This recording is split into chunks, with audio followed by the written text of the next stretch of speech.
is Mother Goose. Remember me?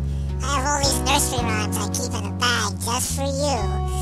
Now sit down, don't make any noise, except you can eat a banana maybe, or something that's soft, but I want you to pay attention, because these are really good nursery rhymes. You ready?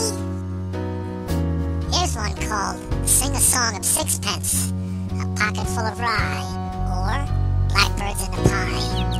It's a weird one. It's about the king and these birds that fly out of a pie. Are you ready for it? Here it goes. Sing a song of sixpence, a pocket full of rye, 24 blackbirds baked in a pie. When the pie was opened, the birds began to sing. Oh, wasn't that a dainty dish set before the king? Oh, the king was in his counting house, counting out his money. The queen was in the parlor, eating bread and honey. The maid was in the garden, hanging out the clothes. When down